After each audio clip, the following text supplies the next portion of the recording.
Nellore municipal corporation ఎన్నికల్లో deputy మేయర్గా తహసీన్ ఎన్నికయ్యారు. తహసీన్కు 41 మంది కార్పొరేటర్లు మద్దతు తెలిపారు. వైసీపీ అభ్యర్థి కరీముల్లాకు 12 మంది మద్దతు లభించింది.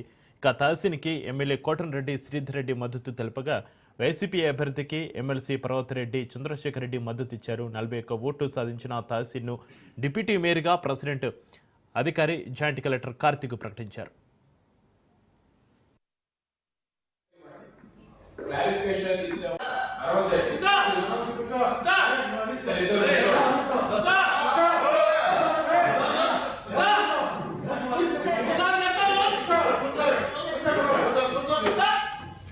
Excuse me, other deputy maintenance చేయాలి అక్కడ కూర్చోండి.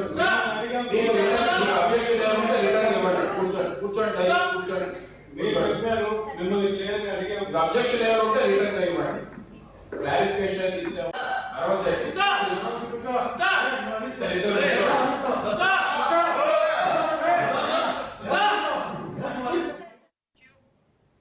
ఇక 41 ఓట్లు సాధించిన తహసీన్ను డిప్యూటీ మేయర్గా ప్రిసైడింగ్ అధికారి జాయింట్ కలెక్టర్ కార్తిక్ ప్రకటించారు. తొలుత తటస్థ అభ్యర్థి తహసీన్కు 36 మంది మద్దతు ఉందని అధికారులు ప్రకటించారు.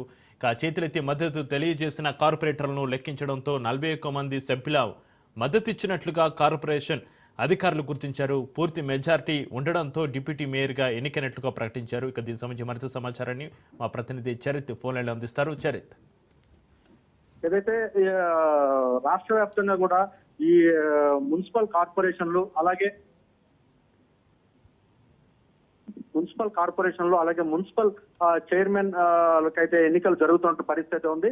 అయితే ఇటు నెల్లూరు జిల్లాకు సంబంధించి బుచ్చిరెడ్డిపాలెం మున్సిపాలిటీ అలాగే నెల్లూరు నగర మున్సిపల్ కార్పొరేషన్ కు డిప్యూటీ మేయర్ అలాగే మున్సిపల్ వైస్ చైర్మన్ ఎన్నికైతే జరుగుతుందని చెప్పడం జరిగింది. దీంట్లో ఏదైతే తెలుగుదేశం పార్టీ అత్యంత వ్యూహాత్మకంగా వ్యవహరించింది. గతంలో 54 మంది కార్పొరేటర్లు ఉన్నటువంటి మున్సిపల్ కార్పొరేషన్ లో అందరూ 54 మంది వైసీపీ కార్పొరేటర్లే గెలుపొందారు. అయితే వీళ్ళందరూ కూడా కూటమి ప్రభుత్వం అధికారంలోకి వచ్చిన తర్వాత 41 మంది ఇటు టీడీపీ వైపు మొగ్గు చూపారు. ఈ 41 మంది కూడా టీడీపీకి డైరెక్ట్ గా ఓట్ చేస్తే ఖచ్చితంగా వాళ్ళు అనర్హతకు విప్పుకు అనర్హత వేటుకు గురవుతారని తెలుసుకున్నటువంటి ముందే ఊహించినటువంటి టీడీపీ చాలా వ్యూహాత్మకంగా తటస్థ అభ్యర్థిని బట్టి బీఫామ్ కూడా ఇవ్వకుండా ఈ ఎన్నికల్లో తటస్థంగా అయితే తటస్థ అభ్యర్థికి మద్దతు తెలియజేశారు 41 మంది. వైసీపీకి సంబంధించి అభ్యర్థి బెల్లో నిలవగా అతను 12 మంది కార్పొరేటర్లు మద్దతు తెలిపారు. ఏదైతే టీడీపీ తరఫున తటస్థంగా నిలబడిందో తహసీన్ 41 కోట్లు రాగా విజయం సాధించినట్లు ప్రిసైడింగ్ అధికారి జాయింట్ కలెక్టర్ కార్తిక్ తెలియజేశారు. అలాగే ఈ ఎన్నికకు సంబంధించి అయితే ఇటు వైసీపీ అయితే మాత్రం దీన్ని తీవ్రంగా వ్యతిరేకిస్తుంది. ఇది అనైతికమైనటువంటి ఎన్నిక. వైసీపీలో గెలిచి వైసీపీ బీఫామ్ మీద గెలిచినటువంటి అభ్యర్థులు వీరందరూ విప్ ని ధిక్కరించి టీడీపీకి మద్దతు తెలియజేశారు.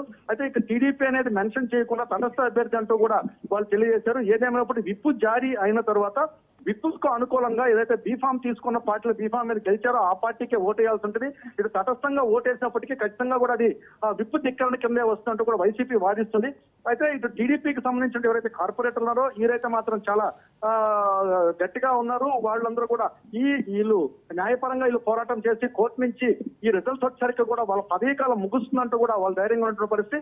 ఏదేమైనప్పటికీ అత్యంత నాటకీయ పరిణామాల మధ్య తెలుగుదేశం పార్టీ బలపరిచినటువంటి అభ్యర్థి తటస్థ అభ్యర్థి తహసీన్ ఈ రోజు డిప్యూటీ మేయర్ గా నెల్లూరుకి ఇదైనటువంటి పరిస్థితి. అలాగే బుచ్చిరెడ్డిపాలెంలో కూడా తెలుగుదేశం పార్టీ మద్దతు పలికినటువంటి అభ్యర్థి ఎవరైతే ఉన్నారో వాళ్ళు మల్లికార్జున ఆయన విజయం సాధించారు. ఇక్కడికి వచ్చరికే ఏదైతే ఎమ్మెల్యే ప్రశాంత్ రెడ్డి వ్యూహాత్మకంగా వ్యవహరించారు. మెజారిటీకి సంబంధించిన ఎవరైతే కౌన్సిలర్ ఉంటారో వీళ్ళందరినీ కూడా టీడీపీలోకి చేర్చుకున్నారు. టీడీపీకి సంబంధించినటువంటి పార్టీలోకి వారు చేరినటువంటి పరిస్థితి 2-3 రోజుల నుంచి కూడా పరిణామాలు వేగంగా జరుగుతున్నాయి. అక్కడ ఎవరైతే వైఎస్ఆర్ కాంగ్రెస్ పార్టీకి సంబంధించిన ప్రసన్న కుమార్ రెడ్డి దీన్ని తీవ్రంగా ప్రకటించారు. ఇక్కడ ఎన్నికల్లో ఖచ్చితంగా మేము విజయం సాధిస్తామంటే కూడా వైసీపీని అభ్యర్థి నిలబెట్టినప్పటికీ ఇక్కడ కూడా వ్యూహాత్మకంగా వ్యవహరించినటువంటి టీడీపీ తటస్థ అభ్యర్థికి మద్దతు తెలియజేసినట్లుగా ఇండైరెక్ట్ గా కూడా అక్కడ కూడా టీడీపీ విజయం సాధించింది. చక్రి, చరిత్ర నెల్లూరు మున్సిపల్ కార్పొరేషన్ ఎన్నికల్లో క్యాంపు రాజకీయాలు ఏ విధంగా సాగాయి? డిప్యూటీ మేయర్గా తహసీన్ ఎన్నికపైన వైసీపీ నేతలు ఏమంటున్నారు? చరిత్ర ఖచ్చితంగా కూడా ఈ క్యాంపు రాజకీయాలు అనే దానికంటే కూడా కూటమి ప్రభుత్వం అధికారంలోకి వచ్చిన తర్వాత మెజారిటీ కార్పొరేటర్లు అందరూ కూడా ఇటు మంత్రి నారాయణకు అలాగే నెల్లూరు రూరల్ కు ఉన్నటువంటి కోటమిరెడ్డి శ్రీధర్ రెడ్డికి ఖచ్చితంగా కూడా వాళ్ళందరూ వాళ్ళ వద్దకు వెళ్ళిపోయారు. పూర్తిగా టీడీపీకి మద్దతు ప్రకటించిన పరిస్థితి. అయితే వీళ్ళు బహిరంగంగా టీడీపీతో చట్టపట్టాలు తిరుగుతున్నప్పటికీ ఇప్పుడు జరుగుతున్నటువంటి ఎన్నికలు ఖచ్చితంగా కూడా ఇది బీఫామ్ ఎవరైతే ఏ బీఫామ్ పరం అయితే గెలుస్తారో ఆ బీఫామ్ పట్ల వీళ్ళు చాలా నిబద్ధతగా ఉండాల్సి ఉంటుంది. దీని పట్ల నిబద్ధత అంటే వీరు కానీ ఇరెస్పాన్సిబుల్ గా అంటే ఖచ్చితంగా కూడా ఇది విప్పు ధిక్కరణ కింద వస్తుంది.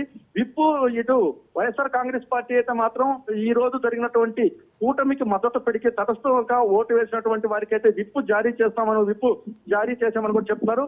విప్పు ధిక్కరణ కింద వచ్చినటువంటి అభ్యర్థులు ఖచ్చితంగా ఏ బీఫామ్ పై ఎంతైతే గెలుస్తారో ఆ బీఫామ్ కే వాళ్ళు ఓట్ చేయాల్సి ఉంటుంది. అలా కాకుండా వారు ఎవరికి ఓట్ చేసినప్పటికీ కూడా ఇది విప్పు ధిక్కరణ కిందే వస్తుందంటూ కూడా వైసీపీ వాదన తెలియజేస్తుంది. న్యాయపరంగా దీనిపై అయితే మేము పోరాటం కొనసాగిస్తామంటూ వైసీపీ తెలియజేసిన పరిస్థితి. ఈ ఎన్నికలకు ఎవరైతే నగర నియోజకవర్గ ఇన్ఛార్జ్ ఎమ్మెల్సీ పర్వతరెడ్డి చంద్రశేఖర్ రెడ్డి హాజరయ్యారు. పర్వతరెడ్డి చంద్రశేఖర్ రెడ్డి వైసీపీ బలపరిచినటువంటి కర్మల్లోకి అయితే ఓటేసిన పరిస్థితి అయితే ఉందని చెప్పాలి. ఏదేమైనప్పటికీ ఈ రోజు జరిగినటువంటి టీడీపీ వ్యూహాత్మకంగా వ్యవహరించి ఏదైతే తటస్థ అభ్యర్థిగా టీడీపీ బలపరిచినటువంటి తహసీన్ అయితే మాత్రం డిప్యూటీ మేయర్ ఎన్నికల్లో గెలిపించుకుందని చెప్పాలి. Chakri right, thank you Charith Kumar.